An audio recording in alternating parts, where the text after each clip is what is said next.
ठीक है, करें स्टार्ट हम। देखो लास्ट लेक्चर में हमने थोड़ा सा एमपी का देखा था कि एमपी के अंदर कितने जिले हैं और कितने संभाग है, कौन सा संभाग कब बना है। बेसिक अगर प्रश्न वहां से आएगा तो हम आराम से कर लेंगे। ठीक है, आज एक और बेसिक लेक्चर हम रख रहे हैं एमपी ज्योग्राफी का, ताकि हमें बेसिक चीजें पता चल जाए एमपी की। कभी कभी ऐसा होता है कि आपसे बेसिक चीज पूछ लेता है, कभी कभी पूछ लेता है, 1-2 साल में पूछता है जनरली। ठीक है, तो आज बेसिक पढ़ेंगे, फिर कल से हम ज्योग्राफी स्टार्ट करेंगे एकदम प्योर, जो हमारे एग्जाम में आएगी। तो देखो ये मैप हमारे सामने, एक मैप है मध्य प्रदेश का। अब देखो मध्य प्रदेश के इस मैप से थोड़ा सा हमें थोड़ी सी इंफॉर्मेशन होना चाहिए कि ये मध्य प्रदेश का कौन सा जिला है। मुरैना दिखा है आपको, ये मध्य प्रदेश का कौन सा जिला है, मुरैना। इस मुरैना से यहां से लगाकर इधर जो है वो उत्तर प्रदेश है, जिसको हम यूपी कहते हैं। इधर कौन है, उत्तर प्रदेश, जिसको हम क्या कहते हैं, यूपी। शॉर्ट फॉर्म में हम यूपी कहेंगे। ठीक है, बात याद रहेगी। अब ये यूपी की सीमा इधर लगती है हमारी, और यहां तक लगती है। कहां तक लगती है, सिंगरौली तक लगती है। तो अगर मैं आपसे पूछूंगा जैसे यूपी के साथ मध्य प्रदेश के कितने जिले लगते हैं, तो देखो रटने की जरूरत नहीं है। वैसे अगर हमें मैप पता होगा तो हम आराम से कर लेंगे, 1-2 बार प्रैक्टिस करना बस। तो देखो पहला जिला कौन हो गया मेरा, मुरैना, फिर भिंड, फिर दतिया, फिर शिवपुरी, अशोकनगर, सागर, निवाड़ी, टीकमगढ़, छतरपुर, पन्ना, सतना, रीवा, मऊगंज। बस एक बात याद रखना कि सीधी नहीं लगता है, बस ये हमारे काम की, क्योंकि बच्चा यहाँ पे कंफ्यूज हो जाता है। और फिर लगेगा सिंगरौली। तो अभी देखो मऊगंज तो अभी 2023 में बना है, उसके पहले उत्तर प्रदेश के साथ मध्य प्रदेश के 13 जिले लगते थे।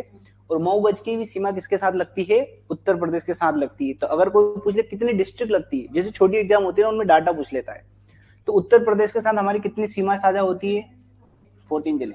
उत्तर प्रदेश के कितने जिले लगते हैं ये कभी नहीं पूछेगा आपसे, मध्य प्रदेश के कितने लगते हैं ये आपसे पूछेगा। फिर एक ऑप्शन तो ये होगा डाटा वाला, मतलब ये सीमा लग रही है, यहाँ पे यूपी है, ये यूपी है ना। हाँ, तो अपन उसको भी काउंट किया ना, आप थोड़ा सा हाथ बताएंगे, सारे करें ना, सबको कनेक्ट करा है ना, सारे को करा है। देखो 1, 2, 3, 4, 5, 6, 7, 8, 9, 10, 11, 12, 13 और 14। ठीक है, बस हमें एक चीज याद रखना है, एक तो डाटा हो गया हमारे पास कि मध्य प्रदेश के कितने जिले हैं जो यूपी के साथ सीमा साझा करते हैं या बॉर्डर साझा करते हैं। ठीक है, इसको ही हम क्या बोलते थे, सीमावर्ती जिले। ठीक है, बात याद रहेगी आपको। फिर एक चीज और याद रखना है कि इसके अंदर ऐसा नाम दे देगा आपको कोई जिला, वो बोलेगा क्या ये यूपी के साथ अपनी सीधा साझा करता है या नहीं। तो देखो जनरली अगर आप 1-2 बार पढ़ोगे ना, मैप को देखोगे तो आप वैसे ही बनाओ, जैसे मुरैना पर लगता है, भिंड की लगती, दतिया की लगती, देखो ग्वालियर लैंड अलॉक्ड है, ऐसे याद कर लेना।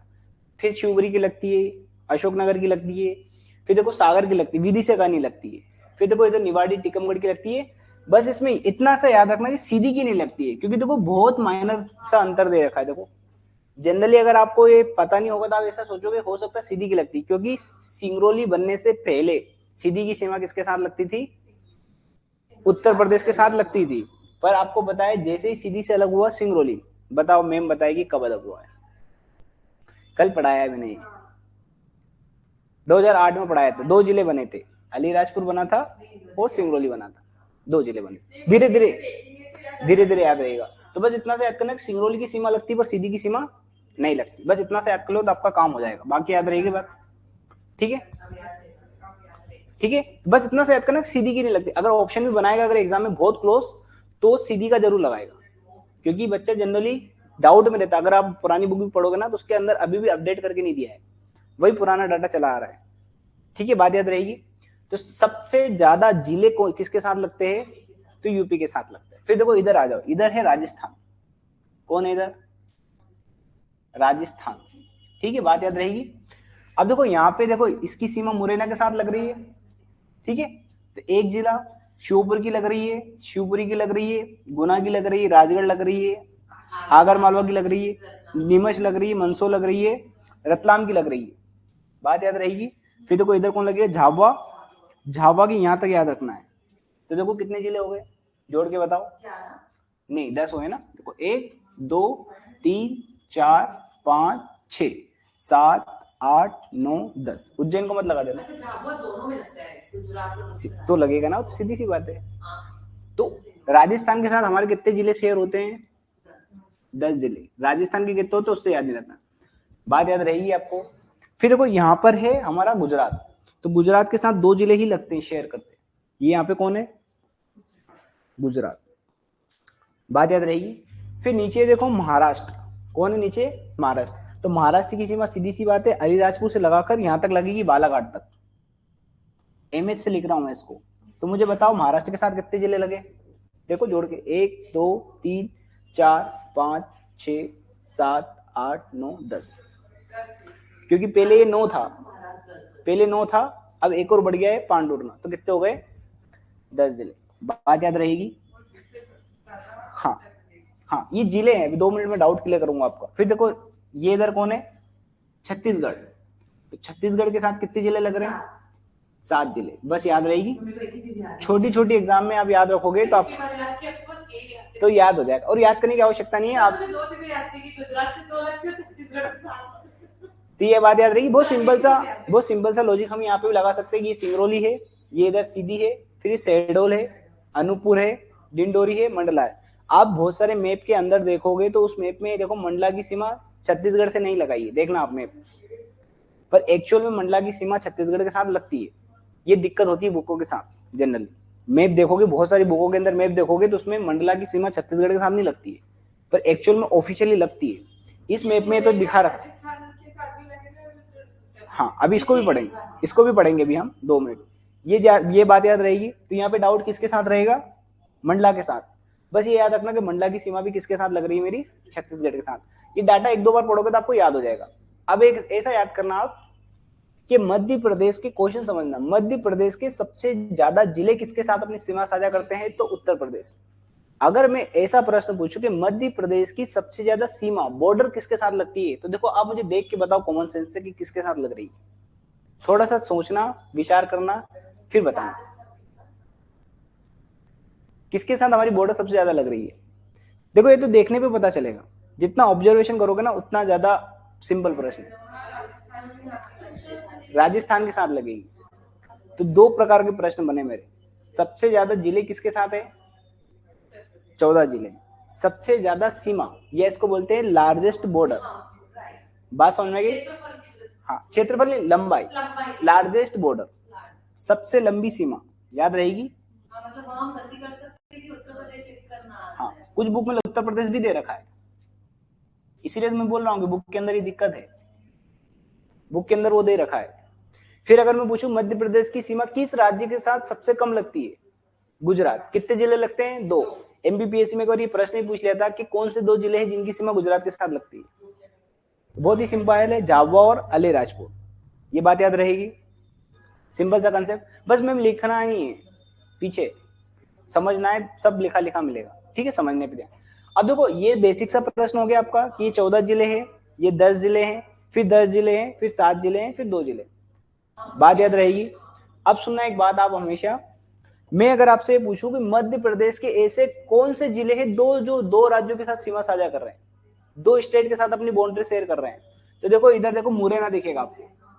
ये मुरैना किस किस के साथ शेयर कर रहा है अपनी बाउंड्री? यूपी और, ठीक है, ये मुरैना थी, याद रखना है। एग्जाम में ऐसा प्रश्न आ जाता है कि मुरैना अपनी बाउंड्री किसके साथ शेयर कर रहा है। अब देखो एक बहुत बड़ी चीज है, अगर आप जनरली देखोगे तो हर राज्य की एक ही जिला होगा जिसकी सीमा 2 के साथ लगेगी, पर देखो एक जिला और है जिसकी सीमा फिर से इन 2 राज्यों के साथ लग रही है। देखो वो दिखेगा आपको शिवपुरी। ये एकमात्र ऐसा राज्य मध्य प्रदेश, क्योंकि गर्दन निकल आई इसकी, जनरली गर्दन निकलती नहीं किसी की। इधर आ गया यूपी, तो ये शिवपुरी भी आ जाएगा जिसकी सीमा किसके साथ लग रही है? बात याद रहेगी। तो 2 जिले हैं जिनकी सीमा यूपी और राजस्थान के साथ लग रही है। हो सकता है बच्चा कंफ्यूज हो जाए, मुरैना तो याद रहेगा पर शिवपुरी याद नहीं रहेगा उसको। तो शिवपुरी भी है जिसकी सीमा उत्तर प्रदेश के साथ भी लग रही है और राजस्थान के साथ भी लग रही है। ये बात याद रहेगी। फिर देखो यहाँ पे देखना आपको झाबुआ। झाबुआ की सीमा किसके साथ लग रही है? राजस्थान और गुजरात के साथ लग रही है। ये बात याद रहेगी। बस 1-2 बार पढ़ोगे ना तो आपको ये सब याद रहेगा। फिर देखो अलीराजपुर की सीमा किसके साथ लग रही है? गुजरात और महाराष्ट्र के साथ लग रही है। ये बात याद रहेगी। इधर देखो बालाघाट की सीमा किस किस के साथ लग रही है? ये बात याद रहेगी। तो CHH से लिख रहा हूं, ठीक है, छत्तीसगढ़ CHH से लिख रहा हूं। फिर एक और जिला आपको याद रखना है, सिंगरौली। सिंगरौली की सीमा किसके साथ लग रही है? यूपी के साथ लग रही है। और किसके साथ लग रही है? छत्तीसगढ़ के साथ लग रही है। मतलब हम टोटल 5 स्टेट से कनेक्ट होते हैं। हाँ, 5 स्टेट से हम टोटल कनेक्ट होते हैं। उन 5 स्टेट के अंदर जिले पूछ ले कि कौन से जिले जिनकी सीमा दो दो राज्य के साथ शेयर होती है। हाँ, फोटो ले ले, आप और पढ़ेंगे एक दो बार हम, ठीक है, बात याद रहेगी आपको।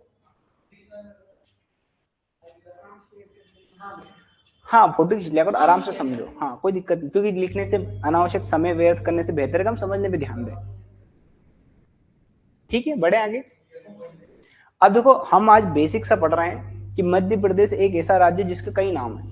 तो हम आज वो पढ़ेंगे कि मध्य प्रदेश के कौन कौन से नाम है, क्योंकि एग्जाम में यही पूछ लेता है कि मध्य प्रदेश के कौन से नाम, मध्य प्रदेश को और किन नामों से जाना जाता है। फिर एक आती है मध्य प्रदेश की कैपिटल। कुछ कुछ जिले हैं जिनको अलग अलग कैपिटल बना रखा है मध्य प्रदेश सरकार ने। ये क्वेश्चन भी बहुत इंपॉर्टेंट, मोस्ट इंपॉर्टेंट क्वेश्चन है, क्योंकि पूछता है। ठीक है, ये बात याद रहेगी आपको। ठीक है, बढ़े आगे।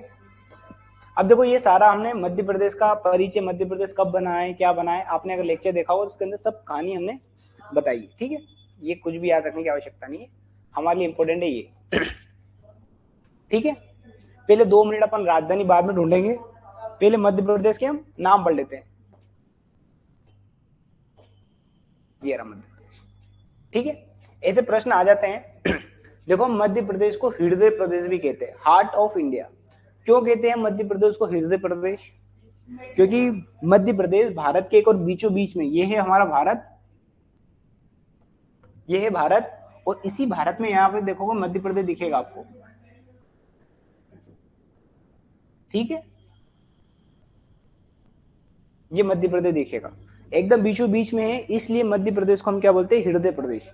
और मध्य प्रदेश जो नाम दिया है वो किसने दिया है? ये नाम भी हो सकता है कभी एग्जाम पूछ ले, पंडित जवाहरलाल नेहरू ने दिया है मध्य प्रदेश का नाम, मध्य प्रदेश। ठीक है, क्यों बोलते हैं मध्य प्रदेश? क्योंकि भारत के एकदम बीचों बीच में, मध्य में, इसलिए क्या बोल रहे हैं मध्य प्रदेश को? मध्य प्रदेश। और क्या बोल रहे हैं हम? मध्य प्रदेश का भारत का हृदय, हार्ट ऑफ इंडिया। ठीक है, और भी बहुत सारे नाम है। आपने अगर सुना होगा, इसी मध्य प्रदेश के अंदर 2 पर्वत श्रेणियां हैं, 2 माउंटेन रेंज है। कितनी है? सतपुड़ा और विंध्य। तो सुनना बात, जैसे मान लो ये मैंने बना दी सतपुड़ा, और ये विंध्य। विंध्य देखो टूटी हुई बहुत सारे पार्टों में ऐसे। अब देखो, मध्य प्रदेश में जितनी भी नदियां हैं सब यहाँ से निकलती है और दूसरे राज्य में चली जाती है, इसलिए मध्य प्रदेश को नदियों का मायका कहते हैं। जैसे एक लड़की अपने घर से किसी और के घर चली जाती है, इसी प्रकार से मध्य प्रदेश की अधिकांश नदियां मध्य प्रदेश से निकल के दूसरे राज्यों में चली जाती है, इसलिए मध्य प्रदेश को क्या बोलते हैं हम? नदियों का मायका। बात याद रहेगी। फिर दूसरी बात एक और याद रखना, जो मध्य प्रदेश है, मध्य प्रदेश में भारत का सबसे ज्यादा डायमंड का प्रोडक्शन होता है, इसलिए मध्य प्रदेश को हम हीरा प्रदेश भी कहते हैं। पन्ना, अभी सब पढ़ेंगे हम क्यों कह रहे किसी नाम को लेकर। ठीक है, बात याद रहेगी। फिर देखो, मध्य प्रदेश में भारत के सबसे ज्यादा फॉरेस्ट पाए जाते हैं। क्षेत्रफल की दृष्टि से बोल रहा हूं, परसेंट की दृष्टि से नहीं बोल रहा। अगर परसेंट की दृष्टि लेंगे तो हम नॉर्थ ईस्ट राज्य आ जाएंगे, क्योंकि वहां पे 80% 90 इतने वन है पूरे राज्य में। पर क्षेत्रफल में देखा जाए, ओवरऑल क्षेत्रफल में, तो एरिया वाइज सबसे ज्यादा वन कहाँ पे पाए जाते हैं? मध्य प्रदेश। इसीलिए मध्य प्रदेश को हम वन राज्य बोलते हैं, फॉरेस्ट स्टेट। और सुनो, जहां पे फॉरेस्ट होंगे वहां पे क्या होगी? जनजातियां, ट्राइबल्स होगी, इसलिए मध्य प्रदेश को जनजाति राज्य भी बोलते हैं। बात है गई, ट्राइबल स्टेट भी मध्य प्रदेश के बोलेंगे। अब देखो मेरी बात सुनो, मध्य प्रदेश में नदी आ गई, मध्य प्रदेश में वन आ गए, तो वाइल्ड लाइफ भी आएगी। तो मध्य प्रदेश के अंदर सबसे ज्यादा क्या पाए जाते हैं? टाइगर, इसलिए मध्य प्रदेश को हम टाइगर स्टेट भी बोलते हैं। भारत के सबसे ज्यादा टाइगर मध्य प्रदेश में पाए जाते हैं। बात याद रहेगी, इसलिए मध्य प्रदेश को क्या बोलते हैं हम? Tiger state. फिर मध्य प्रदेश को हम चीता राज्य भी बोलते हैं, क्योंकि भारत के अंदर कहीं भी चीता नहीं है, पर अभी वर्तमान में हमने कहां से लेके आए हम?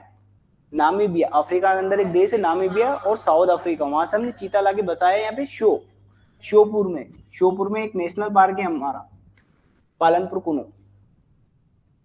कुनो नेशनल पार्क। इसके अंदर ही हमने किसको बसाया है? चीता को। तो इसलिए मध्य प्रदेश को हम चीता राज्य भी कहते हैं। फिर मध्य प्रदेश के अंदर सबसे ज्यादा क्या पाए जाते हैं? भेड़िया, वुल्फ स्टेट भी बोलते हैं मध्य प्रदेश। ऐसे कई नाम आएंगे मध्य प्रदेश के आपके पास। ठीक है, ये लिखा है आपके पास यहाँ पर, मध्य प्रदेश को हम क्या बोल रहे हैं? Heart of the India. बात याद रहेगी, बहुत कॉमन सेंस वाले नाम है। फिर क्या बोल रहे हैं हम? Diamond state of India. अब डायमंड स्टेट में भी ऐसा याद करना, ये प्रश्न कई बार एमपीपीएससी में पूछा गया है कि भारत में सबसे ज्यादा हीरे का उत्पादन कहाँ होता है? मध्य प्रदेश में। और भारत में भी कितना परसेंट? तो 90%। पूरे इंडिया में जितना हीरा का प्रोडक्शन हो रहा है उसका कितने परसेंट हो रहा है मध्य प्रदेश में? 90%। इसको बोलते हैं एकाधिकार, मोनोपोली है। और ये भी पूछा गया है कहाँ पे पाया जाता है, तो पन्ना। पन्ना के अंदर भी बहुत सारी खदान है, जैसे मझगवा है, हिनोता है, रामखेरिया, ऐसी बहुत सारी, अभी आगे पढ़ेंगे हम जब हम मिनरल्स पढ़ेंगे तब, ये बात याद रहेगी। फिर देखो मध्य प्रदेश को क्या बोलते हैं, नदियों का मायका, बर्थ प्लेस ऑफ रिवर। क्यों कहते हैं, क्योंकि मध्य प्रदेश की ये जो विंध्य श्रेणी है, यहाँ से बहुत सारी नदियां निकलती है और सब कहाँ जाके मिल जाती है, गंगा नदी में। फिर देखो सतपुड़ा से बहुत सारी नदियां निकलती है और दूसरे राज्यों में चली जाती है, ठीक है, बात याद रहेगी। फिर देखो हम मध्य प्रदेश को क्या बोल रहे हैं, स्टेट ऑफ फॉरेस्ट, वन राज्य। क्यों बोल रहे हैं वन राज्य, क्योंकि भारत का सबसे ज्यादा वन कहाँ पे पाए जाते हैं, मध्य प्रदेश के अंदर। फिर देखो मध्य प्रदेश में सबसे ज्यादा एक तेंदू पत्ता भी पाया जाता है। आपको पता है तेंदू पत्ता किससे हम क्या बनाते हैं, बीड़ी। ऐसे आता है ना, तेंदुआ बीड़ी पी रहा है, कोई कंफ्यूज हो जाता है कभी कभी कि क्या बीड़ी से क्या बनता है, एक हर्रा भी आता है, कंफ्यूज होता है, तो ऐसे याद कर लेना, तेंदुआ है मतलब जानवर है, वो बीड़ी पी रहा है, ठीक है, ऐसे याद कर लेना। तेंदुपत्ता राज्य किसको कहते हैं हम, स्टेट ऑफ तेंदू लीव्स, बात याद रहेगी। फिर देखो स्टेट ऑफ नेशनल पार्क भी बोल रहे, क्यों बोल रहे हैं, क्योंकि देखो सबसे ज्यादा वन होंगे और वन के अंदर ही तो नेशनल पार्क बनाते हैं हम, क्योंकि वन होंगे, वनों के अंदर क्या होगी, वाइल्ड लाइफ होगी, इन्हीं को मिला के हम क्या बनाते थे, नेशनल पार्क। तो भारत के सबसे ज्यादा नेशनल पार्क भी मध्य प्रदेश के अंदर है, बात याद रहेगी, सिंपल सी बात है। फिर देखो हम मध्य प्रदेश को क्या बोल रहे हैं, टाइगर स्टेट ऑफ इंडिया। फिर देखो लेपर्ड स्टेट भी हम बोल रहे हैं, क्यों बोल रहे हैं लेपर्ड स्टेट, क्योंकि भारत के सबसे ज्यादा लेपर्ड भी कहाँ पाए जाते हैं, मध्य प्रदेश के अंदर। फिर वुल्फ स्टेट भी बोल रहे हैं, क्योंकि सबसे ज्यादा वुल्फ कहाँ पाए जा रहे हैं, इसको हिंदी में भेड़िया बोलते हैं, भेड़िया राज्य, ठीक है। फिर वल्चर स्टेट भी बोल रहे हैं हम, क्यों बोल रहे हैं, गिद्ध राज्य, क्योंकि सबसे ज्यादा गिद्ध कहाँ है, मध्य प्रदेश के अंदर। फिर याद है घड़ियाल राज्य, घड़ियाल का मतलब जानवर में मगरमच्छ जो होता है ना हमारा, उसकी तरह ही रहता है घड़ियाल। घड़ियालों के संरक्षण के लिए सबसे ज्यादा हमने कौन सी नदी है, चंबल नदी। चंबल नदी के अंदर घड़ियालों को हमने क्या कर रखा है, कंजर्वेशन कर रखा है, बात याद रहेगी, ठीक है, सिंपल सी बात है, कुछ भी नहीं है यार, एक दो बार आप याद रखोगे ना तो आपको याद हो जाएगा सारे नाम, किस किस राज्य को किस किस नाम से, मध्य प्रदेश को अन्य क्या क्या नाम है, ठीक है, बात याद रहेगी। अब देखो यहां से तो बहुत कम प्रश्न आते हैं, पर यहां से प्रश्न जरूर आते हैं, ठीक है। अगर मैं आपसे पूछूं कि एडमिनिस्ट्रेटिव कैपिटल क्या है, तो एडमिनिस्ट्रेटिव कैपिटल जो एक्चुअली हम पढ़ते हैं उसको एडमिनिस्ट्रेटिव कैपिटल बोलते हैं, और वो क्या है हमारी, भोपाल, और ये रही हमारी भोपाल, ये बात याद रहेगी। तो एडमिनिस्ट्रेटिव कैपिटल कहाँ है, कहाँ है, हाँ, ये रहा भोपाल, ठीक है, तो ये हमारी क्या है, एडमिनिस्ट्रेटिव कैपिटल भोपाल, हाँ जो भी है, ठीक है। अब दूसरा एक और याद करना, मध्य प्रदेश की समर कैपिटल। तो एक बात मुझे बताओ आप कि समर के अंदर क्या होती है, हमें गर्मी होती है, ठीक है। अब हम ऐसे स्थान को चुनेंगे जहां पे ठंडी होगी। अब मुझे बताओ ठंडी कहाँ पे होगी, हिल स्टेशन। और मध्य प्रदेश से एकमात्र हिल स्टेशन कौन, सीधी सी बात है, कॉमन सेंस जनरेट कर लोगे ना। इसलिए मध्य प्रदेश की समर कैपिटल, ग्रीष्मकालीन राजधानी क्या है, पंचमढ़ी। लॉजिक याद रहेगा, मध्य प्रदेश का एकमात्र क्या है, ये हिल स्टेशन, कभी ऐसा पूछ ले। और पंचमढ़ी को ही हम बोलते हैं सतपुड़ा की रानी, क्वीन ऑफ सतपुड़ा। और यही पंचमढ़ी के पास ही धूपगढ़, मध्य प्रदेश की सबसे ऊंची चोटी धूपगढ़ 1350, उसी पंचमढ़ी के अंदर आती है। ऐसे बेसिक बेसिक क्वेश्चन बनते। पंचमढ़ी कहाँ पड़ेगी, देखो इसी होशंगाबाद के अंदर पड़ेगी। होशंगाबाद में याद रखोगे, होशंगाबाद अपनी बोलते हैं इसको, कोई नहीं बोल, हाँ कोई नहीं बोलेगा इसको, बात याद रहेगी। तो एडमिनिस्ट्रेटिव कैपिटल क्या है हमारी, भोपाल।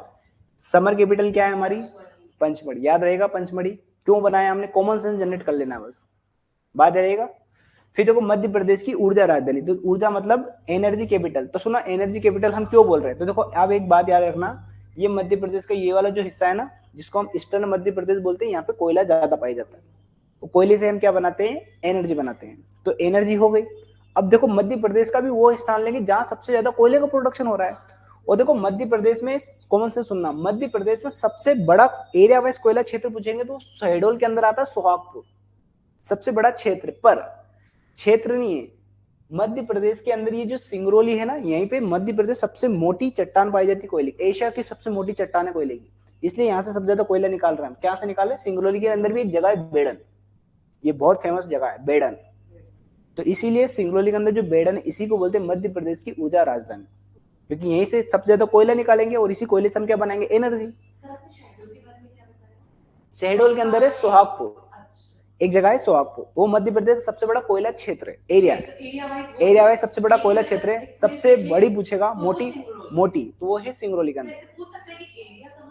हाँ पूछेगा ना, पढ़ेंगे ना अपन, कोयले के अंदर पढ़ेंगे। उसके अंदर भी बहुत सारे क्षेत्र, आजकल बहुत डीप में क्वेश्चन पूछने लगा, पहले तो सिर्फ जिले पूछता था, फिर जिलों के अंदर सोहागपुर पूछता, आजकल उनके अंदर भी जो खदान जो गांव है ना उनके नाम भी पूछने लगा। अब एग्जाम के आप पीवीआई को देखना उठा के बहुत सारे एग्जाम के अंदर, उसके अंदर भी जो क्षेत्र है उनके नाम भी पूछ रहा है वो कि ये कहां पर है, तो वो भी देखेंगे हम, है ना।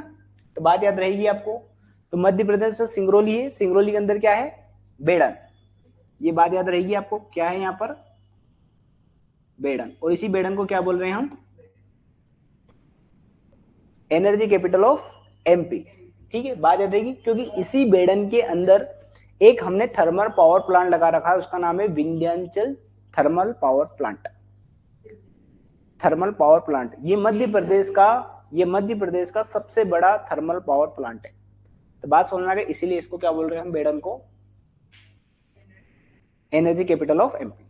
लॉजिक याद रहेगा। यहीं पे क्या है, बेड़न के अंदर क्या है, विंध्याचल ताप विद्युत केंद्र, विंध्याचल थर्मल पावर प्लांट सबसे बड़ा है, सबसे बड़ा है, इसीलिए इसको हमने ऊर्जा राजधानी बताया। एक और है Satpura, Satpura thermal power plant, ये है बैतूल के अंदर, और बैतूल के अंदर एक जगह है सारणी, सारणी जगह का नाम है सारणी। तो अगर सतपुड़ा थर्मल पावर प्लांट अगर कोई पूछ ले तो कहाँ आएगा, बैतूल में। अभी हमारा एक काम नहीं है, आगे हम पढ़ेंगे अलग से थर्मल पावर प्लांट को, पर फिर भी पूछ ले।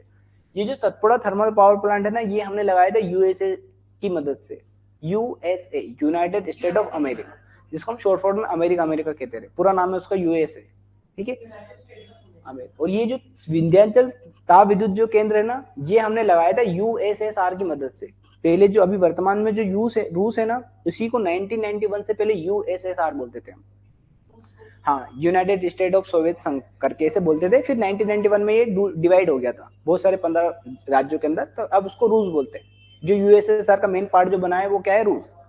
आज रूस बोलते हैं, भूतपूर्व क्या बोलते हैं, यूएसएसआर, ठीक है, बात याद रहेगी। कोई दिक्कत कोई समस्या, ये बात याद रहेगी, ये याद रहेगा। फिर एक बात बताओ मुझे कि मध्य प्रदेश का सबसे अमीर जिला कौन है, इंदौर। तो मध्य प्रदेश की इकोनॉमिकल कैपिटल पूछो तो बता दोगे आप। अब इकोनॉमिकल की जगह एक और वर्ड यूज होता है, फाइनेंस। मध्य प्रदेश की फाइनेंस कैपिटल, और एमपीपीएससी में पूछा गया प्रश्न है, मध्य प्रदेश की आर्थिक राजधानी और मध्य प्रदेश की वित्त राजधानी क्या है, इंदौर, बात याद रहेगी। फिर देखो जहां पैसा आएगा वहीं क्या होगा, स्पोर्ट्स, सीधी सी बात है। तो मध्य प्रदेश की खेल राजधानी किसको कहते हैं हम, इंदौर। या ऐसे याद रखना कि वर्तमान का जो समय है वो स्पोर्ट्स का समय है। पहले बहुत कम लोग ही थे जो स्पोर्ट्स खेलते थे, क्योंकि लोग यही कहते थे कि पढ़ो पढ़ो पढ़ो, पर आजकल लोग कहते हैं कि खेलो कूदो भी थोड़ा सा। तो दौर से याद करना, इंदौर से मतलब दौर, आज किसका दौर है, स्पोर्ट्स का दौर। बस वहां आज किसका दौर है, तो पैसे का दौर है, ठीक है, बात याद रहेगी। ये नाम याद रहेंगे आपको, बेसिक सिंपल से नेम है। फिर एक और चीज याद करना है, एक बड़ा कंफ्यूजन होता है नाम में। एक होती है संस्कार राजधानी, कल्चरल कैपिटल, संस्कार जबलपुर है, संस्कार याद। तो ऐसे याद करना कि जो हमारी सेना होती है ना, उसके अंदर बहुत डिसिप्लिन होता है। आपने सुना होगा सबसे ज्यादा डिसिप्लिन ही सेना के अंदर होता है। संस्कार क्या सिखाता है हमें, डिसिप्लिन, बात याद रहेगी, कंफ्यूजन तो नहीं रहेगा। संस्कार राजधानी पूछेगा तो क्या आएगी, जबलपुर। इसी संस्कार से रिलेटेड शब्द आएगा सांस्कृतिक, तो संस्कृत से याद करना। और सुनो, एंशियंट टाइम में संस्कृत का केंद्र कौन था, उज्जैन, आई बात समझ में। तो जब भी सांस्कृतिक राजधानी पूछे संस्कृत वाली, तो वो कहाँ है, उज्जैन। और आपने सुना होगा उज्जैन के ही अंदर देखा होगा आपने, उज्जैन को पता है मंदिर और मेलों का शहर कहते हैं हम। जितने पूरे भारत मतलब मध्य प्रदेश के अंदर मेले नहीं होते, इतने मेले तो उज्जैन के अंदर होते। हर दिन मेला मनाते हैं यहाँ पे, 241 मेले समझो आप, 365 दिन में 241 मेले लगते हैं यहाँ पे। तो इसलिए मध्य प्रदेश के उज्जैन जिले को हम क्या बोलते हैं, आध्यात्मिक राजधानी। आध्यात्म मतलब भगवान ईश्वर से जोड़ के देख लें। तो कभी ऐसा पूछ ले कि मध्य प्रदेश की आध्यात्मिक राजधानी क्या है, उज्जैन। और अभी मैं बताऊं आपको भी पता है हमारे उज्जैन जिले के ही क्या है, सीएम है। इसलिए मैक्सिमम क्वेश्चन यहीं से बनने की संभावना है, क्योंकि कभी भी कुछ भी योजना के उद्घाटन होता है ना, यही उज्जैन से होने लगा है आजकल। आपसे अगर मैं पूछूं कि भारत के अंदर 5G का उद्घाटन कहां से हुआ है, इसी उज्जैन महाकाल के अंदर से हुआ है। इसी महाकाल के अंदर ही हमने जो फूड जोन है, इसको 5 स्टार रेटिंग दी। भारत का पहला 5 स्टार रेटिंग फूड जोन है महाकाल मंदिर, महाकाल लोक, बात याद रहेगी। ऐसे कॉमन सेंस से पढ़ेंगे ना तो सारी चीज याद रहेगी। क्योंकि क्या है, किताब में तो पढ़ते, दिन रात भी पढ़ते, पर भूल जाते हैं हम। ऐसे याद रखेंगे तो याद रहेगा, बात याद रहेगी। कोई दिक्कत कोई समस्या आपको यहाँ पर, ठीक है, बढ़े आगे। ये देखो यहाँ पे, तो मध्य प्रदेश की संस्कार राजधानी। तो याद कैसे रखोगे संस्कार को? संस्कार का मतलब होता है डिसिप्लिन, मैनर। जैसे हम कहते हैं ना कि अपने बच्चे को, जैसे कुछ बच्चा होता है कुछ भी बोलता है, हम बोलते हैं ना कि माँ बाप ने संस्कार नहीं दिए, इसका मतलब डिसिप्लिन नहीं सिखाया। और डिसिप्लिन किसमें होता है सबसे ज्यादा? हमारी सेना। सेना को हिंदी में हम बल बोलते हैं। जो हमारी फोर्स होती है ना उसको हिंदी में क्या बोलते हैं? बल। जो सेना होती है, सेना फोर्स को बल बोलते हैं। तो याद रहेगा संस्कार। और सांस्कृतिक से क्या याद रहेगा? उज्जैन। या आध्यात्मिक राजधानी, स्पिरिचुअल कैपिटल। ठीक है, ये। फिर एक और याद रखना संगीत।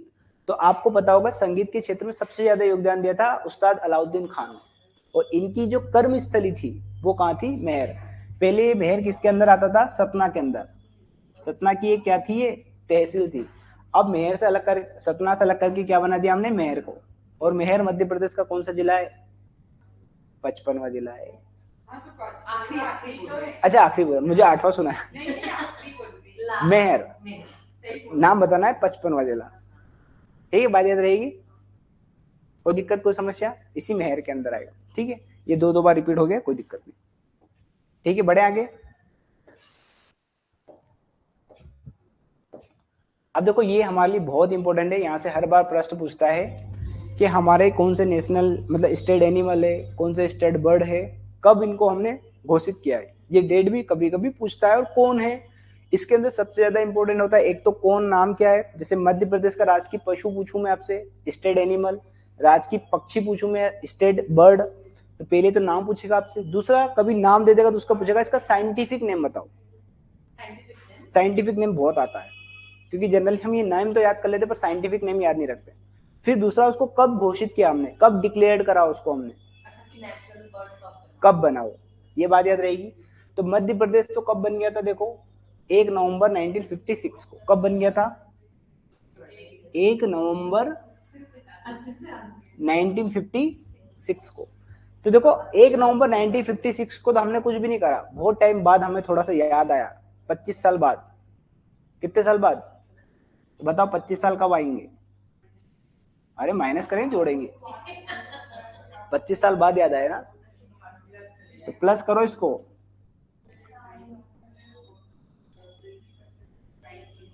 ठीक है, बात याद आएगी। तो मध्य प्रदेश की स्थापना के 25वें वर्ष में हमने अपने क्या घोषित करे? State bird, state animal after 25 year. ऐसा प्रश्न पूछता है। और पूछ लूं अगर मैं कब घोषित करे तो 1981। कब? 1 नवंबर 1981 को। डेट याद रहेगी, बहुत सिंपल सा लॉजिक याद करें। 25 ईयर याद रखना बहुत आसान है। सारे नहीं घोषित करे, कुछ घोषित करे, 2-3 को, सबको घोषणा स्टार्ट। ठीक है, तो सबसे पहले हमने किसको बनाया है ना? स्टेट एनिमल हमने किसको बनाया? बारहसिंगा। और ये बारहसिंगा बहुत आता है, देखोगे आप छोटी मोटी एग्जाम में यही नाम डायरेक्ट पूछ लेता है कि स्टेट एनिमल कौन है, तो बारहसिंगा। बात याद है, बहुत सारे लोग क्या लगा देते हैं? टाइगर को लगा गया, क्योंकि मध्य प्रदेश को हम क्या बोलते हैं? अरे मध्य प्रदेश को हम क्या बोलते हैं? Tiger state. ठीक है, बात याद रहेगी। तो हम स्टेट एनिमल किसको कहते हैं? बारहसिंगा। ठीक है, इसके अंदर जो टाइगर लगाते, पढ़ते नहीं वो ऐसे लगाएंगे। सिंह देखोगे ना इसके, तो 12 सिंह होते हैं, इसलिए इसको हम बारहसिंगा कहते हैं। अब देखो पहली बात तो ये समझ में आ गई हमें कि स्टेट एनिमल किसको कह रहे हैं? बारहसिंगा को। कब घोषित करा? अगर मैं पूछूं डेट तो 1 नवंबर 1981। दो बात याद हो गई आपको। फिर देखो ये जो बारहसिंगा है आपसे पूछेगा कि किस, इसका वैज्ञानिक नाम बताओ, साइंटिफिक नेम बताओ। तो रूस फॉर डुआउसेलिस का साइंटिफिक नाम है। अब ये नाम बड़ा खतरनाक, इसको याद करने का मैं एक टेक्निक बताऊंगा आपको। ठीक है, ठीक है, फिर 2 मिनट पहले पढ़ लेते हैं, फिर ट्रिक अगर बता दूंगा फिर बाद में सब भूल जाओगे। फिर आपको इससे कोई स्पीसीज पूछे कि किस स्पीसीज का है, तो ब्रेडरी स्पीसीज का, ये प्रश्न भी पूछा जा चुका है। किस हाँ स्पीसीज पूछ रहा ना, किस स्पीसीज के अंदर आता है वो। बहुत सारी स्पीसीज होती है जानवरों के अंदर भी, स्पीसीज के अंदर भी किसका, कौन सी स्पीसीज में आता है वो? ब्रेडरी। तो बारहसिंगा से याद रखोगे ब्रेडरी, बात याद रहेगी। ठीक है, फिर देखो किस नेशनल पार्क में पाया जाता है? देखो मध्य प्रदेश का सबसे बड़ा नेशनल पार्क है कान्हा किसली नेशनल, और मध्य प्रदेश का पहला भी है, बात याद रहेगी।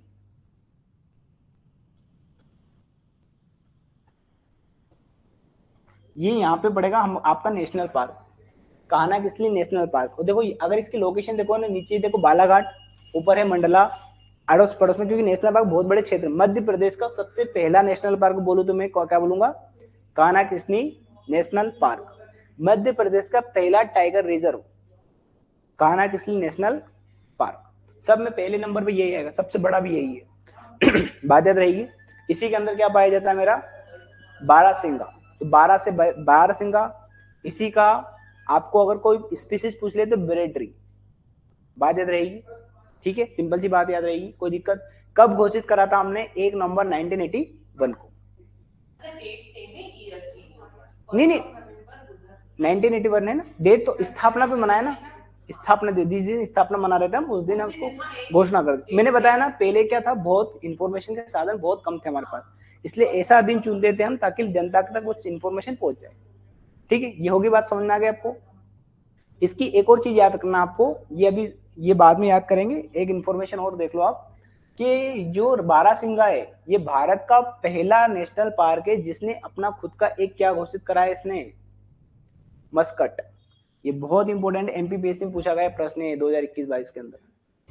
क्या है, विशेष रूप से 2017 में क्या करा हमने, कान्हा किसली ने क्या करा, भूरसिंगी बारहसिंगा। ये पूछा गया प्रश्न है कि भूरसिंगी बारहसिंगा ये क्या है, अपना क्या जारी करा इसने, शुभंकर मस्कट जारी करा है। ठीक है, 2017 में। और इसको मस्कट बनाने वाले कौन थे, रोहन चक्रवर्ती। ये ऐसा बनाया है इन्होंने, देखो वैसे जो जीव दिखेगा बारहसिंगा, पर ये क्या बनाया हमने, एक मस्कट बनाया है। कब बनाया था हमने, 2017 में। ये पहला नेशनल पार्क है जिसने अपना क्या निकाला है, मस्कट। बहुत इंपॉर्टेंट हमारे लिए। कौन सा है, तो भूरसिंगी बारहसिंगा। बात याद रहेगी। दूसरा किसने बनाया था इसको, रोहन चक्रवर्ती ने। एक व्यक्ति थे रोहन चक्रवर्ती, ये आर्टिस्ट है, इन्होंने बनाया। देखो भूरसिंगी बारहसिंगा दिख रहा है, भूरसिंगी बारहसिंगा, ये बारहसिंगा है। यही बनाया ना, इसीलिए तो मैंने लगाया है। बारहसिंगा तो देख लेना कहीं भी डाल के, पर ये बारहसिंगा ऐसे बना दिखता, बारहसिंगा ऐसे ही दिखता है वो, तो इसलिए मैंने वो बना दिया जो उन्होंने बनाया था, जो मस्कट उन्होंने बनाया था वो ये। तो ऐसा प्रश्न एमपीपीएससी में पूछा गया है कि कान्हा किसली ने कौन सा मस्कट शुभंकर जारी कराया, तो उसका नाम आया था भूरसिंगी बारहसिंगा। बात याद रहेगी, बनाने वाले कौन थे, रोहन चक्रवर्ती। ठीक है, बात याद रहेगी। अब देखो इसका साइंटिफिक नेम याद करना है आपको, क्या याद करना है, साइंटिफिक नेम याद करना है। तो देखो ऐसे तोड़ तोड़ के पढ़ो। अब देखो हो सकता है थोड़ा फनी लगे आपको, पर हमें याद होना चाहिए। ऐसे याद करोगे तो आपको याद नहीं होगी। तो देखो आपकी सहेली है रूस में, ठीक है, अरे बना लो, अरे कल्पना में जीवन थोड़ा जीना चाहिए। आपने सहेली बना ली अपनी। अब देखो रूस में क्या है आपकी सहेली, और उसको बोले दुआ कर मैं भी आ जाऊं तेरे पास। बस एक दो बार पढ़ोगे ना तो याद हो जाएगी। तो बारहसिंगा से 12 ऐसे याद करना, बारहसिंगा। हाँ ऐसे याद रहेगा ना, मैं बता रहा हूँ जैसे मैं याद करा रहा हूँ। बारहसिंगा से मतलब याद रखना कि आपकी सहेली 12 साल से रह रही रूस में, एक कहानी बना ली आपने, रूस में रह रही, तो आपने अपनी सहेली से कहा दुआ करके मैं भी आ जाऊं, तो दुआ उससे बस एक दो बार पढ़ोगे ना तो याद हो जाएगा। तो रूस वर्ष दुआओ सहेली, एक दो बार वैसे भी पढ़ोगे याद हो जाएगा। कनेक्ट कर लोगे आप, मैं तो ऐसे याद कर लिया है। ठीक है, ठीक है, हो जाएगा याद। आपको अगर कुछ और अच्छा लगे ना तो वो भी कर सकते हो आप। फिर देखो हम पढ़ेंगे स्टेट बर्ड। क्या पढ़ेंगे हम, स्टेट बर्ड। यहाँ सुनोगे ना तो आपको सब क्लिक होगा। आपको मेरा काम, हाँ मेरा काम यही है कि आपको याद कराना। पढ़ाना बड़ा आसान है, पीपीटी देख देख के रटाना आसान है, समझाना बड़ा अच्छा काम है। और हमारा मेरा फोकस भी समझाने पर है, मैं कोई लाइन टू लाइन चीजें नहीं बता रहा हूँ आपको। ठीक है, अब देखो हम क्या पढ़ रहे हैं, स्टेट बर्ड। तो देखो स्टेट बर्ड को भी हमने कब घोषित करा था, 1981। ठीक है, 25 वर्ष बाद। तो बहुत आसानी हो गया, 1 नवंबर 1981, 81 से याद रखो। और ये तो पता ही हमें कि 1 नवंबर 1956 को मध्य प्रदेश बना, उससे 25 साल जोड़ देंगे। बात समझ में आ गई। तो हमने स्टेट बर्ड कब घोषित करा था, 1 नवंबर 1981 को। थोड़ा सा गेट लगा दो मैम, गेट लगा दो। अच्छा उधर बात हो रही, चलो ठीक है मैम, इधर बात हो रही, लगा दो, आ जाओ। ठीक है, बात याद रहेगी। 1 नवंबर 1981 को याद रहेगा, वो सिंपल सा लॉजिक है। फिर देखो इसी का आपको याद करना है साइंटिफिक नेम। ये जो नेम है ना ये बहुत इंपॉर्टेंट, इसको बोलते हैं इंडियन पैराडाइज फ्लाई कैचर। ठीक है, और इसका सबसे खास बात है, इसका एक और नाम पूछ ले, इसी को बोलते हैं शाह बुलबुल। तो इसी को बोलते हैं हम दूधराज, हिंदी में दूधराज बोल रहे हैं, क्योंकि एकदम सफेद की तरह दूध जैसा दिखता है। अभी फोटो भी दिखाऊंगा मैं इसका। दूधराज, इसी को क्या बोलते हैं हम?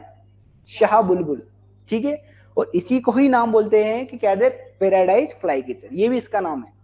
तो 3 नाम है इसके, पूछते हैं कि दूधराज के अन्य नाम क्या क्या है, तो शाह बुलबुल और पैराडाइज फ्लाई। अभी इसको याद करने का तरीका बताऊंगा मैं, अभी बस सामने समझ लो आप। कब घोषणा करी थी हमने इसकी? 1981 में, 1 नवंबर 1981 को। फिर इसका वैज्ञानिक नाम बहुत इंपॉर्टेंट है। तो देखो इसके पैराडाइज के अंदर ही तो यहाँ पे पैराडाइज छुपा हुआ है।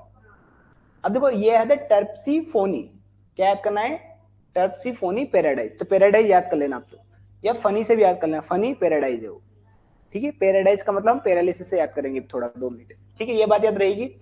फिर इससे का अगर आपसे कोई क्षेत्र पूछे कि मेजर हैबिटेट कहाँ पे रहेगा, तो देखो सुनना बात, ये मेरा मध्य प्रदेश है, आप इसे इमेजिन करा करो, ये क्या है? ये क्या है? मेरा मध्य प्रदेश है। अब ऐसा याद करो आप कि देखो इधर वाले को मैंने दे दिया है एनिमल, इधर वालों को क्या दे दिया मैंने?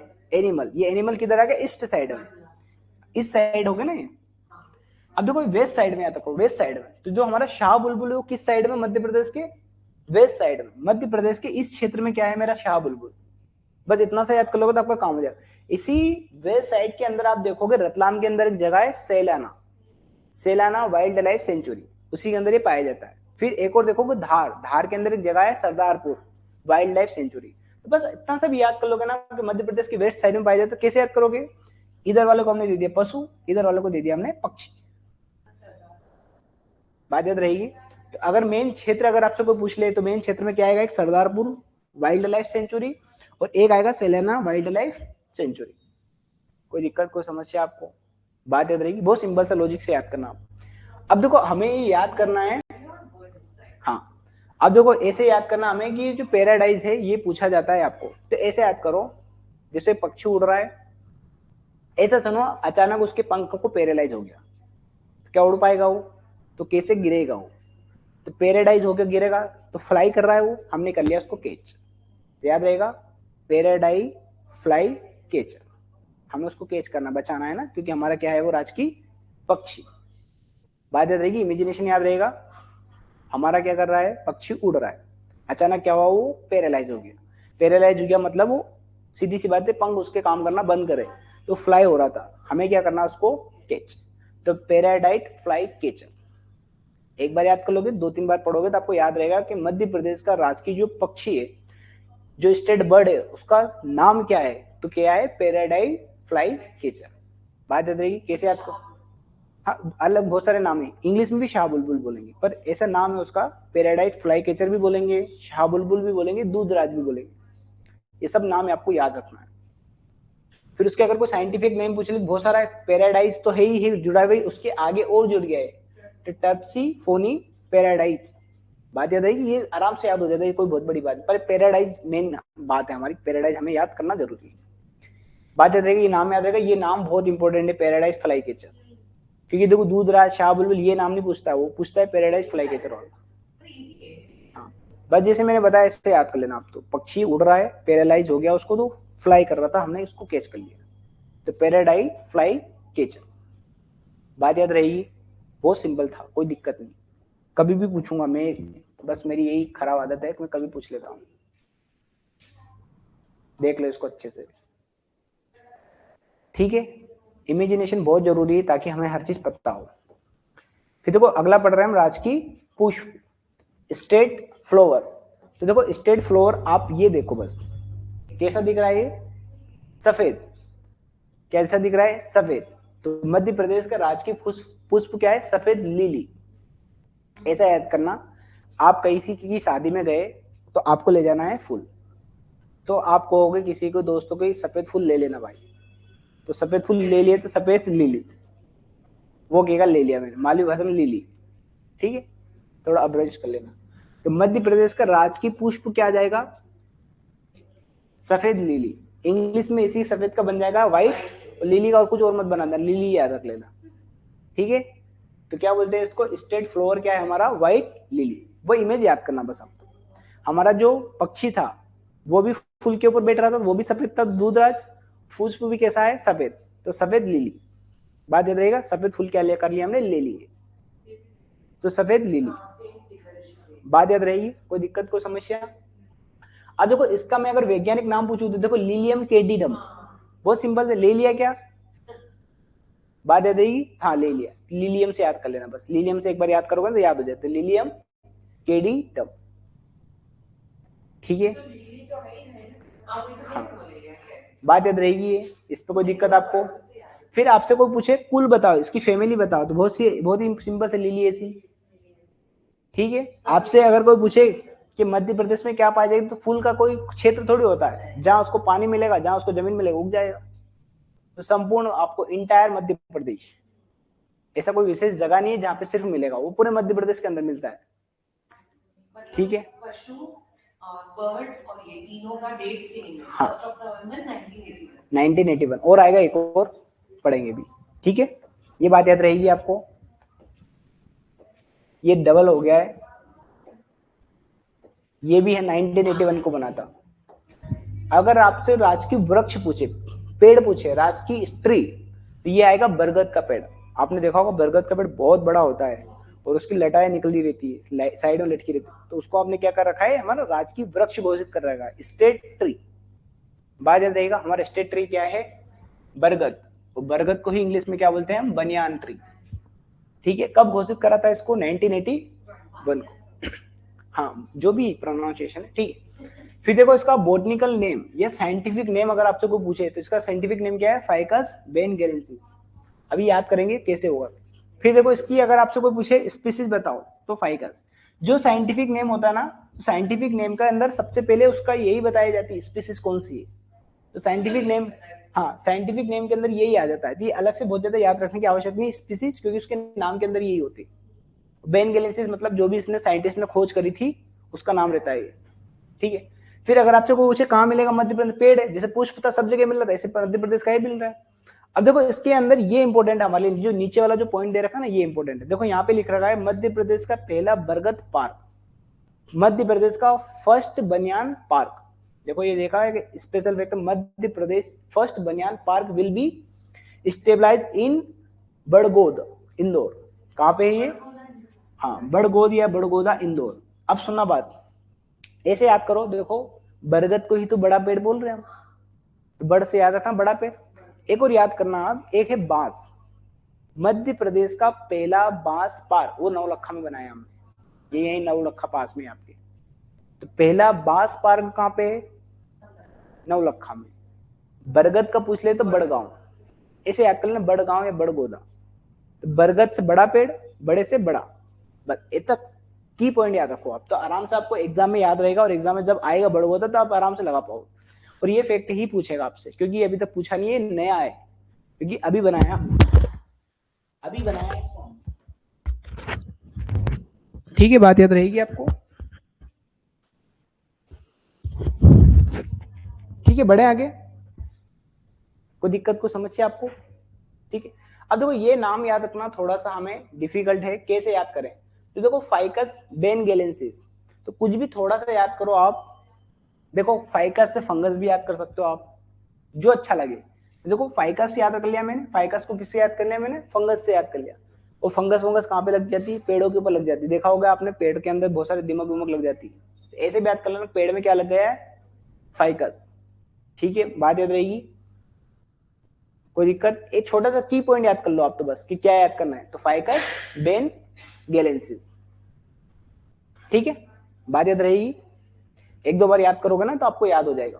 फंगस से याद कर लेना आप तो, कि पेड़ के ऊपर जो बरगद का पेड़ है उसके ऊपर फंगस लगे, इसके कारण उसका क्या होने लगा, डीकम्पोजिशन होने लगा, इसलिए उसका हमें क्या करना है, संरक्षण करना है। फंगस से याद करना फाइकस।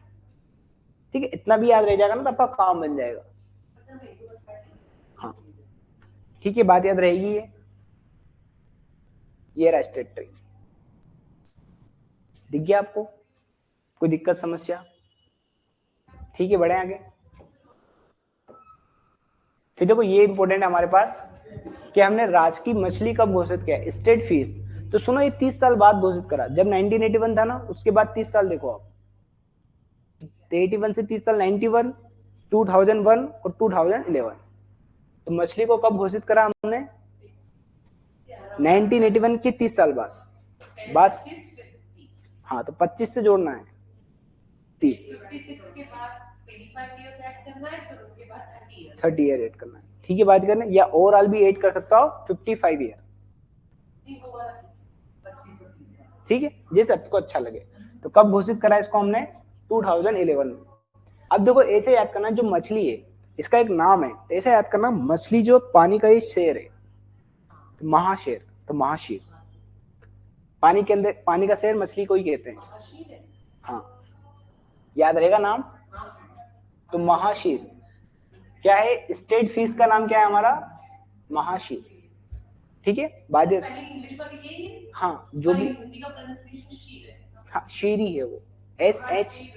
इधर अरे ठीक है, कोई दिक्कत नहीं, ठीक है, कोई दिक्कत नहीं हो तो ट्रांसलेटर, हाँ, ट्रांसलेशन में दिक्कत आ जाएगी। हाँ, तो महाशीर याद रहेगा। ऐसे याद करना का जो मछली होती है वो पानी का क्या है? शेर है।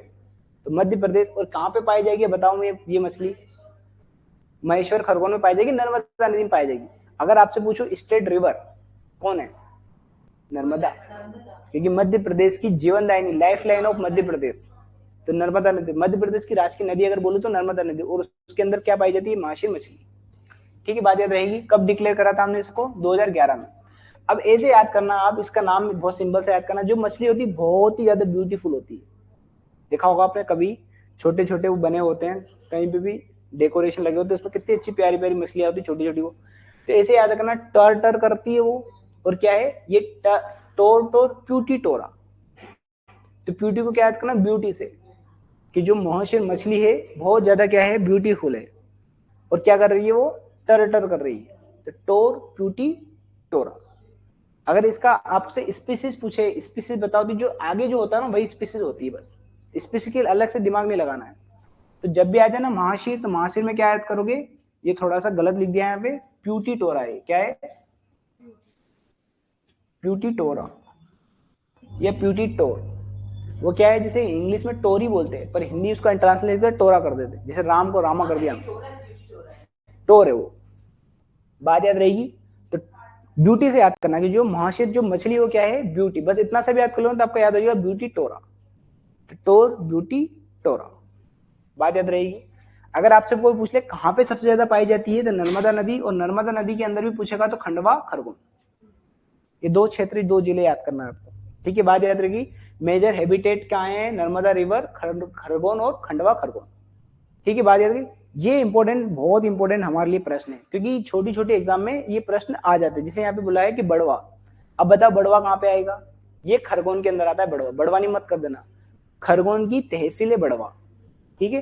तो इसी बड़वा के अंदर इस महाशीर मछली का क्या कर रखा हमने? प्रजनन केंद्र बना रखा है, ताकि उनका प्रोडक्शन ज्यादा से ज्यादा हो, ताकि उनकी कभी भी कोई प्रॉब्लम ना हो। ये लिख रखा है देखो कि mahseer breeding centre has been stabilise in Badwa. और बड़वा कहाँ पे पड़ेगा आपका? खरगोन, ठीक है। तो आपको ऐसे ही पता है खंडवा खरगोन के अंदर ये महाशीर सबसे ज्यादा पाई जा रही है, ठीक है। और खंडवा खरगोन के अंदर किसमें बनाया हमने? खरगोन। खरगोन के अंदर क्या बनाया हमने? बड़वा तहसील है, खरगोन की एक तहसील है बड़वा। तो याद कर लेना खरगोन कहाँ पे? ये बात याद रहेगी आपको? कोई दिक्कत, कोई समस्या? एक दो बार पढ़ोगे ना आपको बहुत आसानी से याद हो जाएगी। फिर राजकीय फल, तो देखो हमारे मध्य प्रदेश का राजकीय फल है आम। क्या याद करोगे? आम।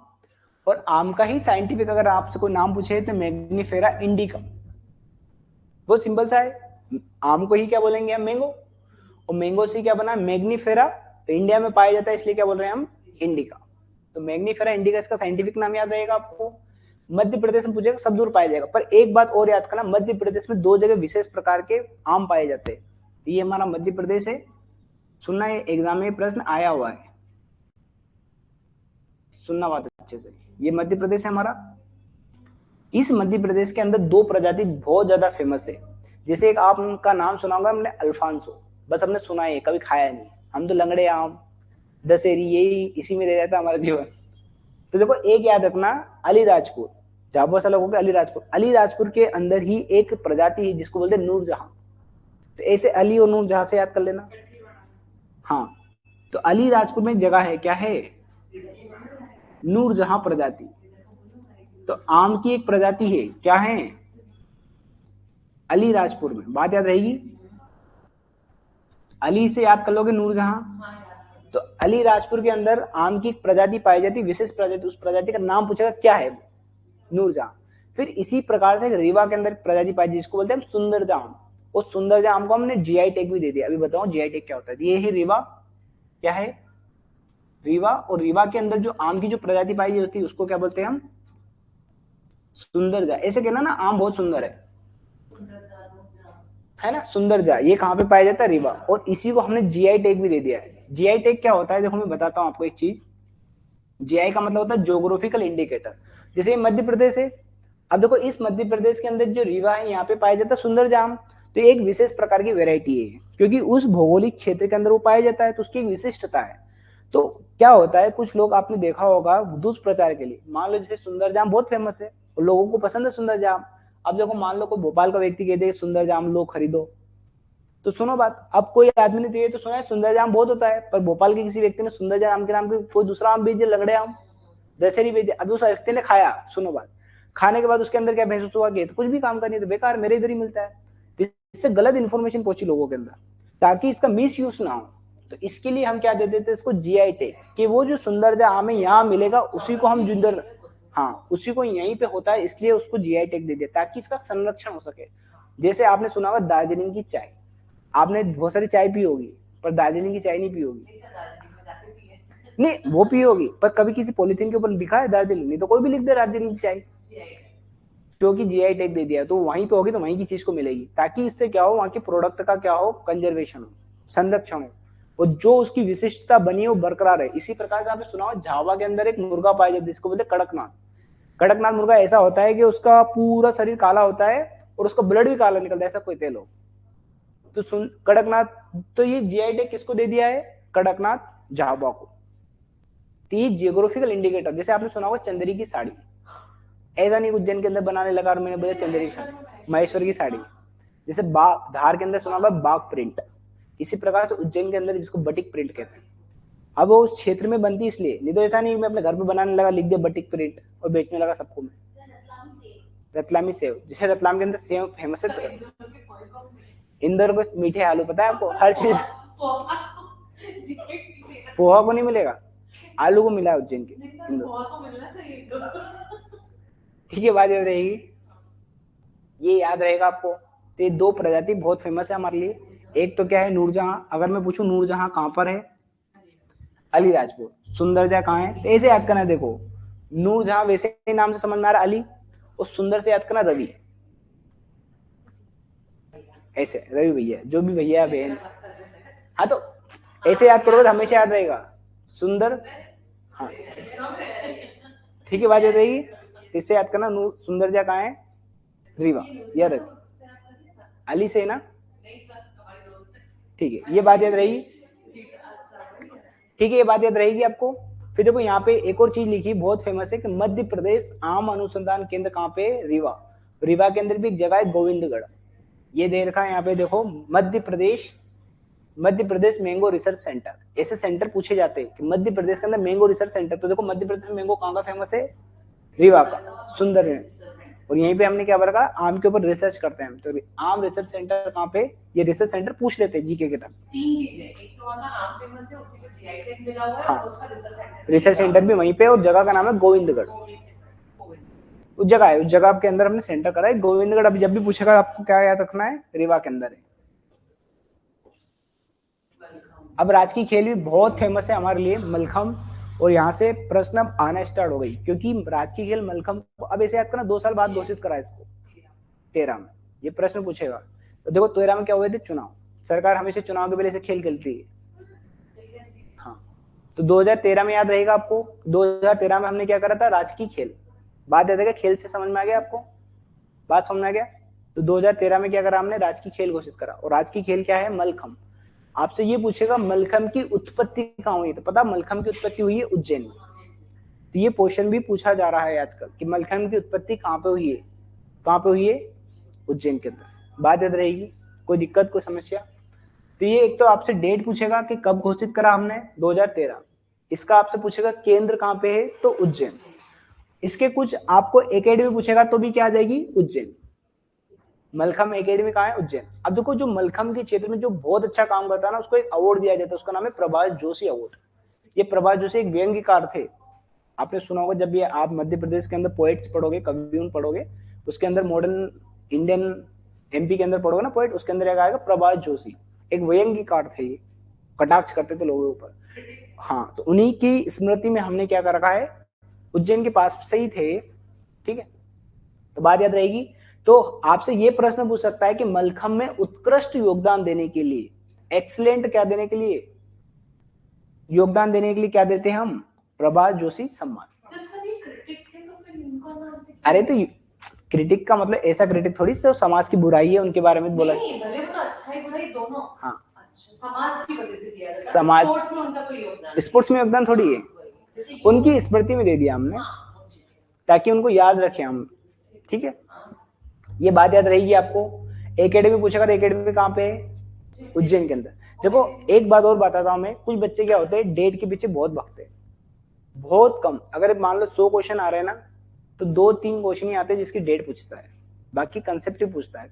तो कुछ बच्चे क्या करते हैं, डेट के पीछे इतना परेशान हो जाते हैं कि जो दूसरी चीज याद करनी वो भी याद नहीं करते। पहले डाटा तो याद कर लो कि मध्य प्रदेश मलखम एकेडमी कहाँ है, बाद में उसका डेट याद कर लेना। ऐसी बहुत सारी डेट मिलेगी मध्य प्रदेश के अंदर, कम से कम 15-20 एकेडमी है, किस किस की डेट याद करोगे और क्या क्या याद करोगे, कम से कम ये तो याद कर लो वो है कहाँ पे, तो भी क्वेश्चन बन जाएगा आपको, ठीक है, बात समझ आ गई। तो अगर आपसे कोई पूछ ले कि मलखम एकेडमी कहाँ पर है, तो उज्जैन के अंदर। मलखम की उत्पत्ति कहाँ से हुई है, तो उज्जैन से हुई, बात समझे। फिर कुछ फेमस खिलाड़ी पूछ सकता है आपसे, वो बाद में हम स्पोर्ट्स के अंदर पढ़ेंगे, ठीक है, अभी हमारा विषय नहीं है ये। फिर देखो एक बात और याद करना है कि 2020 के अंदर हमने मलखम को किसके अंदर शामिल करा है, राष्ट्रीय खेल के अंदर। ये इंपॉर्टेंट हमारा, क्योंकि तुरंत हमने राष्ट्रीय खेल के अंदर उसको शामिल नहीं करा था। हमारे देश में हर साल राष्ट्रीय खेल होते हैं, तो राष्ट्रीय खेल में हमने कब घोषित करा उसको, 2020 के अंदर, बात याद रहेगी, ठीक है, कोई दिक्कत कोई समझे, ये डेट जरूर पूछ सकता है वो आपसे, ठीक है, बढ़े आगे। फिर आज की फसल तो आपको बहुत सिंपल सी बात है, हमारे मध्य प्रदेश के अंदर सोयाबीन का प्रोडक्शन में मध्य प्रदेश का देश में प्रथम स्थान है, इसलिए मध्य प्रदेश को हम क्या बोलते हैं, सोया स्टेट। सोया मतलब सोने वाला है, सही बोलते लोग तो सोया हुआ है, ठीक है, तो मध्य प्रदेश को हम क्या बोलते हैं, सोया स्टेट। मध्य प्रदेश के आपको कोई क्रॉप पूछे तो कौन सी क्रॉप है, सोयाबीन। पर याद रखना मध्य प्रदेश में सबसे ज्यादा बोई जाने वाली फसल क्या है, गेहूं है, क्या है, गेहूं है, बात समझ आ गया, ये बात याद रखना, कंफ्यूज नहीं होना इस बात से, ठीक है। और मध्य प्रदेश की सबसे ज्यादा सिंचित फसल भी बोलूं आपसे तो भी गेहूं है, क्योंकि गेहूं के अंदर इरिगेशन करना पड़ता है हमें, ठीक है। तो मध्य प्रदेश की राजकीय फसल क्या है हमारे पास, सोयाबीन। किस कुल की है, तो लेग्यूमिनेसी कुल की। ये जितनी भी जो ऑयल सीड्स जो होते हैं ना, क्योंकि ये दलहन फसल है, तेल निकालेंगे हम सोयाबीन का, खाएंगे तो नहीं, तेल ही चाहिए हमें, इसको बोलते हैं दलहन फसल। और दलहन फसल जो होती है उसके प्रोडक्शन में मध्य प्रदेश का देश में पहला स्थान है। दलहन फसल, तिलहन फसल, इनके प्रोडक्शन मध्य प्रदेश का देश में क्या है, प्रथम स्थान, बात याद रहेगी। तो बहुत सिंपल से इन्हीं को दलहन फसल को हम लेग्यूमिनेसी कुल बोलते हैं। जितनी भी दलहन फसल आएगी वो किस कुल की आएगी, लेग्यूमिनेसी कुल हो सकता है। इसका वैज्ञानिक नाम बहुत इंपॉर्टेंट है, तो ग्लाइसिन मैक्स, बात समझ में आ गई। तो ग्लाइसिन क्या है, मैक्स। तो देखो ग्लिसरीन से याद कर लेना, ग्लाइसिन की जगह क्या रखना, ग्लिसरीन। बहुत सारे लोगों को देखा ग्लिसरीन लगाते हैं, तो इससे याद करना आप तो ऑयल से याद कर लेना, या ऐसा याद कर लेना कि नहीं ग्लिसरीन, एमबीबीएस वाले में इतना दिमाग नहीं, इतना दिमाग लगा पाए, वो तो सीधा ऑप्शन टापेगा, और दूसरा ऑप्शन तो ऐसे देगा कि आप देख के बता दोगे कि यही हट जाएंगे, वो दिमाग लगाता है एमपीपीएससी वाला। आपको पता है मैंने असिस्टेंट रजिस्ट्रार की एग्जाम दी, 1 महीना हो गया, अभी तक आंसर की नहीं है उसकी वायनल, ऐसा एमपीपीएससी। सही बोलते लोग, सोया हुआ है, याद रहेगा, साइंटिफिक नेम याद रहेगा, ग्लाइसिन मैक्स, ठीक है, कोई दिक्कत कोई समस्या। ये ग्लाइसिन मैक्स लिखा है, इसकी बहुत सारी किस्में हैं, ये आपको याद रखने की आवश्यकता नहीं, कितनी की याद रखोगे, ठीक है, कोई दिक्कत नहीं। फिर आपसे क्षेत्र पूछेगा, किस क्षेत्र में सबसे ज्यादा प्रोडक्शन होता है इसका, तो मालवा वाले क्षेत्र में प्रोडक्शन सबसे ज्यादा होता है, ठीक है, बढ़े आगे। फिर ये बहुत इंपॉर्टेंट है, देखो बाद में जब आप हम आर्ट एंड कल्चर पढ़ेंगे उसके अंदर मध्य प्रदेश में हम सब क्षेत्र पढ़ेंगे। जैसे ये मध्य प्रदेश का हिस्सा है, ये क्या है, ये मध्य प्रदेश है हमारा, इसीलिए हम ज्योग्राफी पढ़ रहे हैं सबसे पहले, ताकि क्या हो, हमें सब चीज पता हो बेसिक, ताकि हमें याद रहे। तो देखो ये वाला जो क्षेत्र है ना, इसको बोलता हूं मैं मालवा, ठीक है, एरिया वाइज डिवाइड कर रहा हूं मैं। फिर इसको बोलता हूं मैं निमाड़, और ये बोलता हूं इसको मैं बुंदेलखंड, और इसको बोलता हूं मैं बघेलखंड। तो 4 क्षेत्र के हम सब पढ़ेंगे। यहाँ के राष्ट्रीय मतलब यहाँ के राज्य की क्या पढ़ेंगे, नृत्य, यहाँ की क्या पढ़ेंगे, संगीत, यहाँ की क्या पढ़ेंगे हम, चित्रकला, सारी चीज पढ़ेंगे एक साथ में, मालवा मालवा की। तो इसी मालवा के अंदर बहुत सारी चीजें है। तो इसी मालवा के अंदर एक क्या आता है, ड्रामा, क्या आएगा, फोल्क थिएटर, ठीक है। तो मालवा क्षेत्र का एक फोल्क थिएटर जिसको बोलते हैं माच। और देखो मालवा के अंदर ही एक आएगा डांस जिसको हम बोलते हैं मटकी। जैसे सुना होगा मालवा के अंदर मटकी क्या है, तो मटकी क्या है, नृत्य, डांस है। तो बड़ा बच्चों को बड़ा कंफ्यूजन होता है कि मटकी क्या है, माच क्या है। तो देखो मैं एक ट्रिक बता रहा हूँ आपको, कंसेप्ट याद करना। देखो डांस करते हैं तो मटकाना पड़ती है कमर, तो डांस से याद करना मटकी, बात याद रहेगी। मटकी मतलब ढोल होता है ना, उसको बजाने की धुन को बोलते हैं मटकी, बजाने का तरीका होता है। तो याद रहेगा, डांस से याद रहेगा, डांस करेंगे मतलब कमर मटकाना पड़ेगी, तो मटकाने से मटकी याद रहेगा। अब ऐसे याद करना कि माच को माचिस बना लेना, तो माचिस से लगा रहे हैं हम आग, और आग लगाने की कर रहे हैं हम नाटक, बात याद रहेगा। तो मध्य प्रदेश का राजकीय नाट्य, नाट्य मतलब नाटक कर रहा है, तो नाटक किस क्या कर रहे हैं हम, माचिस से आग लगा, माचिस से माच आग लगाने की क्या कर रहे हैं हम, नाटक। तो मध्य प्रदेश का राजकीय नाट्य, बड़ा कंफ्यूजन होता है, मुझे बड़ा कंफ्यूजन, मैंने तो ऐसे बना लिया, तो मुझे अब जीवन भर याद है। हो सकता है किसी दूसरा जन्म हो तो बता पाऊंगा मैं, ठीक है। ऐसे याद करा को याद हो जाएगा, क्योंकि कंफ्यूजन बहुत होगा वहां पे एग्जाम में, जब आएगा तो मटकी लगा के आ जाओगे। मटकी क्या है, मटकी क्या है, डांस। तो डांस से याद रहेगा ना, ठीक है। माचिस से याद कर लेना आप, तो माचिस से आग लगाने के लिए नाटक कर रहा है। और माच से मालवा याद करना। ऐसा प्रश्न भी पूछ सकता है कि माच किस क्षेत्र का फोल्क थिएटर है, तो मालवा। तो माच से माचिस, ऊपर मालवा, नीचे निमाड़ होता है ना सर। हाँ ये मालवा है, तो इसी क्षेत्र का है ये नाट्य, बात याद रहेगी। कोई दिक्कत, कोई कंफ्यूजन, बात याद रहेगी, ठीक है। फिर देखो यहाँ पे है बुंदेलखंड, और इस बुंदेलखंड का एक क्या है हमारे पास, डांस, जिसको बोलते हैं राई, बहुत फेमस है राई। तो देखो राई आपको याद नहीं रहे तो याद से याद रखना है ताई को, तो ताई का डांस अलग ही होता है, ठीक है, बहुत फेमस है वो, ठीक है, अभी देखेंगे बाद में हम। तो ये राजकीय नाट्य याद रहेगा, नाटक, ऐसे नाट्य को क्या बनाना, नाटक, नाटक। और नाटक क्या कर रहे हैं हम, माचिस से आग लगाने की, तो माचिस से क्या याद रखेंगे, माच, और माच से ही क्या याद रखेगा, मालवा, ऐसे याद कर लेना, तो सारी चीज याद हो जाएगी आपको, ठीक है, बात याद रहेगी। ये क्या है, मालवी लोक जीवन पर एक आधारित नाटक है, ठीक है, कोई दिक्कत कुछ नहीं। इसके प्रमुख कलाकार है तो सिद्धेश्वर सेन, याद हो जाए तो अच्छी बात है, नहीं तो कोई दिक्कत नहीं। ओम प्रकाश शर्मा, समानी है, शर्मा रहे, ठीक है, बात याद रहेगी। बड़े आगे, कोई दिक्कत को समस्या आपको यहाँ पर। फिर देखो ये क्या है, राजकीय नृत्य। तो मैं अगर आपसे पूछूं मध्य प्रदेश का राजकीय नृत्य का नाम क्या है, तो नृत्य का नाम क्या है, राई। किस क्षेत्र का है ये, बुंदेलखंड का, बात याद रहेगी। तो एक क्षेत्र को मैंने दे दिया नाटक, और एक को क्या दे दिया मैंने, नृत्य। तो राई से किसको याद रखना, टाई को। अब सुनो बुंदेलखंड के बहुत सारे नृत्य है, जैसे बधाई, राई, डिमराई, ऐसे पढ़ेंगे बाद में, तो ताई से याद करना आप, तो बात याद रहेगी। इससे बहुत प्रश्न आते हैं राई से, क्योंकि इसके अंदर बहुत सारी चीज होती है। पहले जो राई जो स्टार्ट होता है तो उसके अंदर एक महिला होती है, तो जो महिला होती है उसको बेडनी कहते हैं हम, जो डांस करती है एक सिंगल महिला, फिर बाद में दूसरी महिला को बुलाती है। तो बाद में जब राई पढ़ेंगे तब पढ़ेंगे हम डिटेल में, अभी सिर्फ समझ रहे हैं कि राई क्या है, ठीक है। किस क्षेत्र का है ये, बुंदेलखंड का। कौन सा इंस्ट्रूमेंट हम यूज करते हैं इसके अंदर, मृदंग, बात याद रहेगी। कब मनाया जाएगा ये, तो कोई सा भी खुशी का अवसर हो, कोई सब शुभ अवसर। अब शुभ अवसर कब होता है जीवन में, जब शादी हो, विवाह हो, बाकी और तो होते ही चलते छोटे मोटे प्रोग्राम, तो जैसे कि बच्चे का जन्म वन्म हो रहा है, ठीक है। तो शुभ अवसर पे ये हमेशा राय नृत्य किया जाता है। इधर ही देखो बुंदेलखंड के क्षेत्र में एक गाना सुना होगा आपने, हरदोल की मनोती, ये भी गाया जाता है, बाद में आएगा ये बात याद रहेगी। परफॉर्मेंस कब करेंगे हम, occasion with the breeding instrument, ठीक है, मृदंग इंस्ट्रूमेंट। कलाकार में कौन है, ज्ञानेश्वर, ये कटनी के हैं। ये पूछ लेता है कभी कभी कि जो ज्ञानेश्वर है वो किस नृत्य से संबंधित है, तो राय नृत्य से। और इसी में एक और नाम याद रखना, राम साहेब पांडे।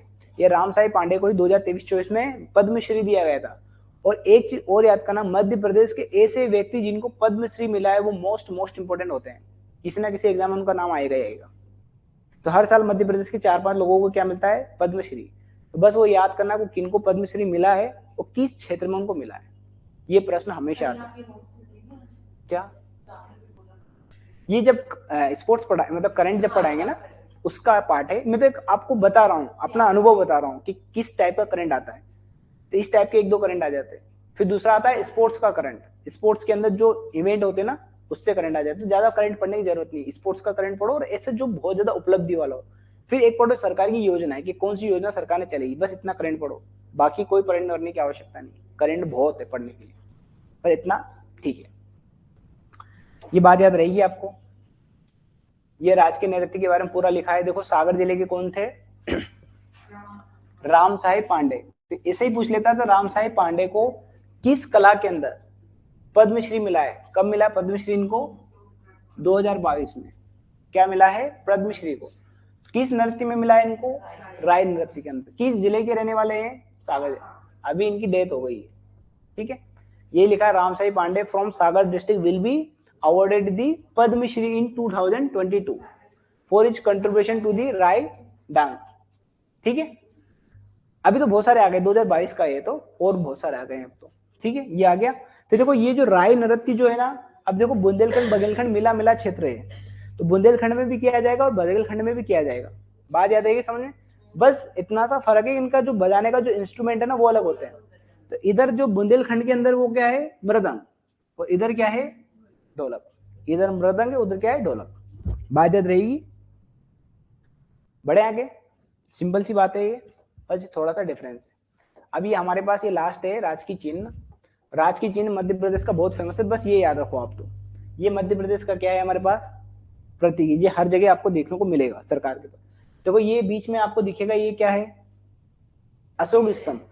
अशोक स्तंभ है, जो अशोक का जो स्तंभ था, इंस्क्रिप्शन था, वो कौन सा था, सारनाथ के अंदर जो मिला था, उसके अंदर ये 4 शेर बने हैं। तो आप बोलोगे सर 3 ही दिख रहे इसमें, तो एक पीछे भी बेटा, पीछे जाके देखोगे ना दिखेगा। हाँ 4 है, देखो 1 2 3, और जब पीछे चले जाओगे जिस दिन, तो उस दिन चौथा भी दिखेगा। फिर देखो यहाँ पे एक पेड़ दिख रहा है आपको, ये बरगद का पेड़ है। तो देखो इसके ऊपर दिख रहा है आपको मध्य प्रदेश शासन, और ये क्या है, स्तूप है। अरे स्तूप है, स्तूप ऐसे ही होते हैं, स्तूप गोल गोल, स्तूप स्तूप, ठीक है।